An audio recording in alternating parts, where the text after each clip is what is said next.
ആകാശവാണി. നമസ്കാരം. പ്രാദേശിക വാർത്തകൾ വായിക്കുന്നത് സുധിൻ സേനുദ്ദീൻ.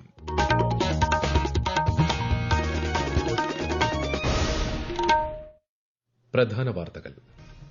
18ാം ലോക്സഭയിലേക്ക് 7 ഘട്ടമായി നടന്ന തിരഞ്ഞെടുപ്പിന്റെ ഫലം നാളെ അറിയാം. കേരളത്തിൽ 20 കേന്ദ്രങ്ങളിൽ നാളെ രാവിലെ 8 മുതൽ വോട്ടെണ്ണും.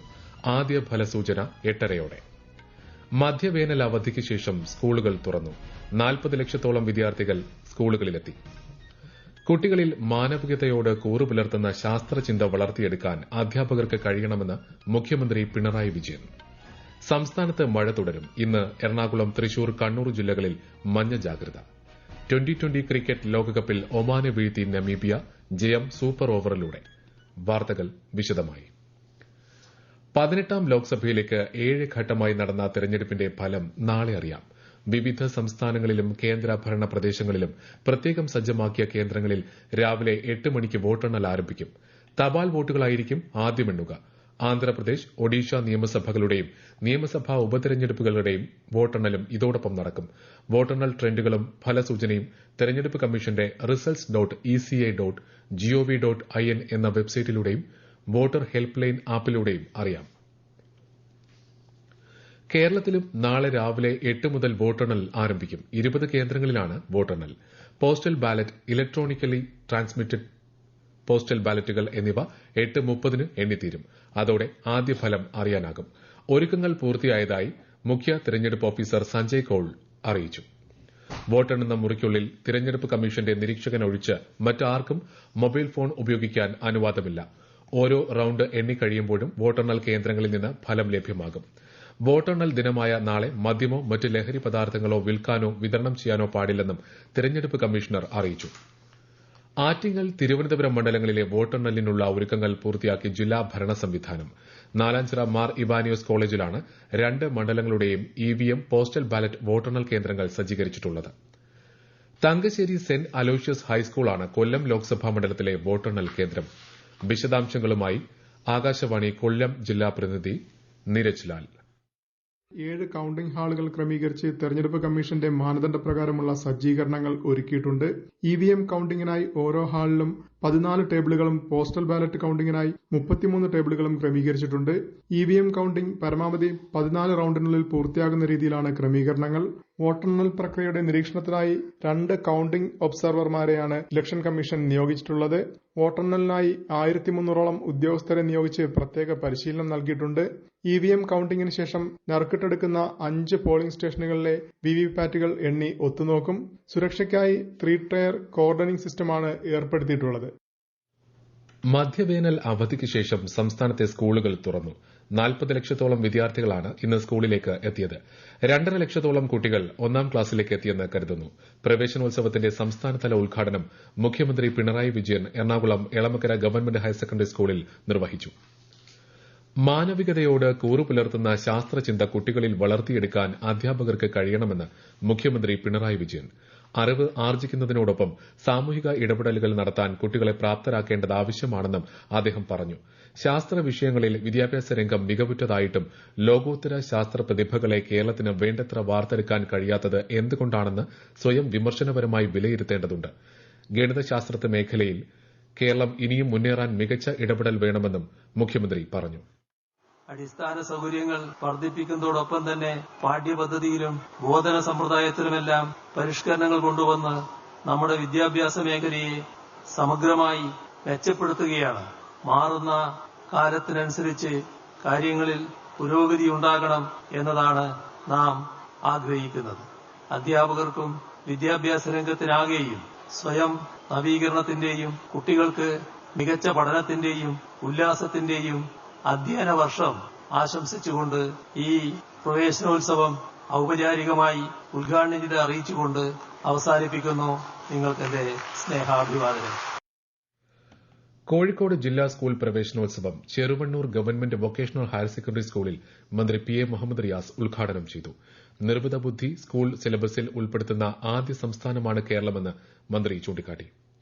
തിരുവനന്തപുരം ജില്ലാ സ്കൂൾ പ്രവേശനോത്സവം മീനാങ്കൽ ഗവൺമെന്റ് ട്രൈബൽ ഹൈസ്കൂളിൽ നടന്നു. മന്ത്രി ജി ആർ അനിൽ ഉദ്ഘാടനം ചെയ്തു. പഠനോപകരണങ്ങളും വിതരണം ചെയ്തു. കണ്ണൂർ ജില്ലാതല പ്രവേശനോത്സവം ചിറ്റാരിപ്പറമ്പ് ഗവൺമെന്റ് ഹയർ സെക്കൻഡറി സ്കൂളിൽ കെ ശൈലജ എംഎൽഎ ഉദ്ഘാടനം ചെയ്തു. ജില്ലാ പഞ്ചായത്ത് പ്രസിഡന്റ് പി ദിവ്യ അധ്യക്ഷത വഹിച്ചു. ലക്ഷദ്വീപിലെ കവരത്തി കേന്ദ്രീയ വിദ്യാലയത്തിൽ പുതിയ അധ്യയന വർഷത്തേക്കുള്ള കുട്ടികൾക്കായി പ്രവേശനോത്സവ പരിപാടികൾ സംഘടിപ്പിച്ചു. കുട്ടികൾക്ക് സമ്മാന കിറ്റുകൾ വിതരണം ചെയ്തു. ഈ വാർത്തകൾ ആകാശവാണിയിൽ നിന്ന്. ഹജ്ജ് കർമ്മം നിർവഹിക്കുന്ന സ്ത്രീകൾക്ക് മാത്രമായി കണ്ണൂർ രാജ്യാന്തര വിമാനത്താവളത്തിൽ നിന്നുള്ള സർവീസ് അല്പസമയത്തിനകം സൌദി അറേബ്യൻ എയർലൈൻസിൽ 361 സ്ത്രീ തീർത്ഥാടകരാണ് യാത്ര പുറപ്പെടുക. സംസ്ഥാനത്ത് മഴ തുടരും. ഇന്ന് വടക്കൻ ജില്ലകളിലും മധ്യ കേരളത്തിലും മഴയ്ക്ക് സാധ്യതയുണ്ട്. എറണാകുളം, തൃശൂർ, കണ്ണൂർ ജില്ലയിൽ ഇന്ന് ശക്തമായ മഴയ്ക്കുള്ള മഞ്ഞ ജാഗ്രതാ നിർദ്ദേശം നൽകി. കേരളത്തിൽ കാലവർഷം സംസ്ഥാനം മുഴുവൻ വ്യാപിച്ചതായി കാലാവസ്ഥാ വകുപ്പ് അറിയിച്ചു. ഇടിമിന്നലിനും ശക്തമായ കാറ്റിനും സാധ്യതയുള്ളതിനാൽ ജാഗ്രത പാലിക്കണം. കേരളം, കർണാടക, ലക്ഷദ്വീപ് തീരങ്ങളിലുള്ളവർ മീൻ പിടിക്കാൻ പോകരുത്. ഇടുക്കിയിൽ ഇന്നലെയുണ്ടായ ശക്തമായ മഴയെ തുടർന്ന് തൊടുപുഴ നഗരത്തിൽ വൻ വെള്ളക്കെട്ടുണ്ടായി. കൂടുതൽ വിവരങ്ങളുമായി ആകാശവാണി ഇടുക്കി ജില്ലാ പ്രതിനിധി രതീഷ് കൃഷ്ണ. ഇന്നലെ ഉച്ച മുതൽ വൈകിട്ട് 6 വരെ തുടർച്ചയായി പെയ്ത മഴയിൽ തൊടുപുഴ ടൌണിലെ ഓടകളെല്ലാം നിറഞ്ഞൊഴുകി. മണക്കാട് ജംഗ്ഷൻ, പ്രൈവറ്റ് ബസ് സ്റ്റാൻഡിന് സമീപം മാർക്കറ്റ് റോഡിൽ പുളിമുട്ടിൽ junction, Kizhakkeyattam, rotary junction, Mangattukavala Karikode road, mount Sinai road, KSRTC junction എന്നിവിടങ്ങളിൽ 2 അടിയോളം ഉയരത്തിൽ റോഡിൽ വെള്ളക്കെട്ട് രൂപപ്പെട്ടു. പാലാ റോഡിൽ മണക്കാട് ജംഗ്ഷൻ മുതൽ മുനിസിപ്പൽ ബസ് സ്റ്റാൻഡ് വരെ വെള്ളത്തിൽ മുങ്ങി. നിരവധി വ്യാപാര സ്ഥാപനങ്ങളിലും വെള്ളം കയറി നാശനഷ്ടമുണ്ടായി. പലയിടത്തും ആളുകൾക്ക് നടന്നു പോകാൻ പറ്റാത്ത വിധം മുട്ടിനൊപ്പമായിരുന്നു വെള്ളം. വെള്ളക്കെട്ടറിയാതെ നഗരത്തിലേക്ക് വാഹനങ്ങളുമായി എത്തിയവർക്ക് മുന്നോട്ട് പോകാനാവാതെ വന്നതോടെ നഗരത്തിൽ മണിക്കൂറുകളോളം വലിയ ഗതാഗതക്കുരുക്കുണ്ടായി. 2020 ക്രിക്കറ്റ് ലോകകപ്പിൽ ഒമാനെതിരെ നമീബിയയ്ക്ക് 11 റൺസ് വിജയം. 110 റൺസ് വിജയലക്ഷ്യം പിന്തുടർന്ന നമീബിയയ്ക്ക് 20 ഓവറിൽ 6 വിക്കറ്റ് നഷ്ടത്തിൽ 109 റൺ എടുക്കാനേ കഴിഞ്ഞുള്ളൂ. തുടർന്ന് മത്സരം സൂപ്പർ ഓവറിലേക്ക് നീണ്ടു. സൂപ്പർ ഓവറിൽ നമീബിയ 22 റൺ അടിച്ചെടുത്തപ്പോൾ 10 റൺ മാത്രമാണ് ഒമാൻ നേടിയത്. ഇന്ന് രാത്രി 8-ന് രണ്ടാം മത്സരത്തിൽ ശ്രീലങ്ക ദക്ഷിണാഫ്രിക്കയെ നേരിടും. രാജ്യത്തെ ഓഹരി വിപണികൾ നേട്ടത്തിൽ വ്യാപാരം ആരംഭിച്ചു. ബോംബെ ഓഹരി സൂചിക സെൻസെക്സ് 2282 പോയിന്റ് ഉയർന്ന് 76244-ലും ദേശീയ ഓഹരി സൂചിക നിഫ്റ്റി 682 പോയിന്റ് നേട്ടത്തിൽ 23213-ലും വ്യാപാരം തുടരുന്നു. സ്വർണ്ണവില കുറഞ്ഞു. ഗ്രാമിന് 40 രൂപ കുറഞ്ഞ് 6610 രൂപയും പവന് 320 രൂപ കുറഞ്ഞ് 52880 രൂപയുമാണ് ഇന്നത്തെ വില. ദേശീയപാതകളിലെ ടോൾ നിരക്ക് 5% വരെ ഉയർത്തി.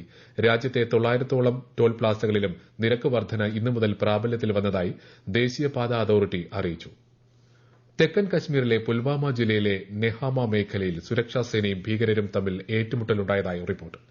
ഭീകരരുടെ സാന്നിധ്യമുണ്ടെന്ന വിവരം ലഭിച്ചതിനെ തുടർന്ന് നടത്തിയ തെരച്ചിലിനിടെ ഭീകരർ വെടിയുതിർക്കുകയായിരുന്നു. പ്രദേശത്ത് ഏറ്റുമുട്ടൽ തുടരുകയാണ്. മധ്യവേനൽ അവധി കഴിഞ്ഞ് സംസ്ഥാനത്തെ സർവകലാശാല പഠന വകുപ്പുകളും കോളേജുകളും ഇന്ന് തുറന്നു. Higher secondary, vocational higher secondary 1-ാം വർഷ പ്രവേശന നടപടികളും പുരോഗമിക്കുകയാണ്. ക്ലാസുകൾ ഈ മാസം 24-ന് ആരംഭിക്കും. കേരള CBSE സ്കൂളുകളുടെ പ്രവേശനോത്സവം ഇന്ന് നടന്നു. സംസ്ഥാനതല ഉദ്ഘാടനം ഇടപ്പള്ളി അൽ അമീൻ സ്കൂളിൽ നടന്നു. എഞ്ചിനീയറിംഗ് പ്രവേശന പരീക്ഷയ്ക്ക് പുതുക്കിയ സമയക്രമം രേഖപ്പെടുത്തിയ അഡ്മിറ്റ് കാർഡ് ഹാജരാക്കണമെന്ന് പ്രവേശന പരീക്ഷാ കമ്മീഷണർ അറിയിച്ചു. ബുധനാഴ്ച മുതൽ ഞായറാഴ്ച വരെയാണ് പരീക്ഷ.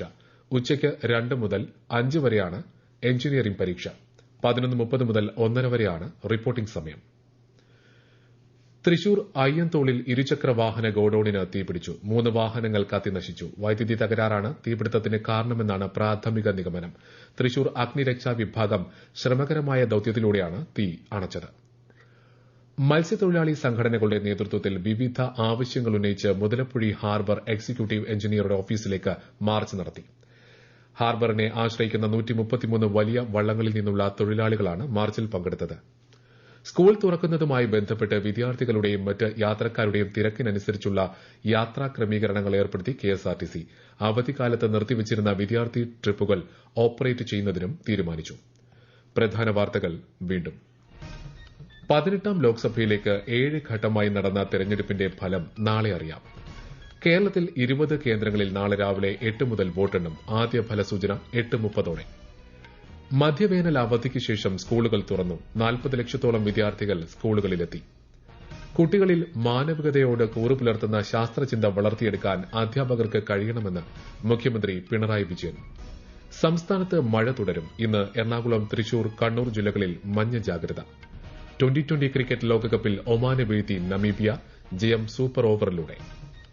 പ്രാദേശിക വാർത്തകൾ കഴിഞ്ഞു. അടുത്ത വാർത്താ പ്രക്ഷേപണം 12:50-ന്.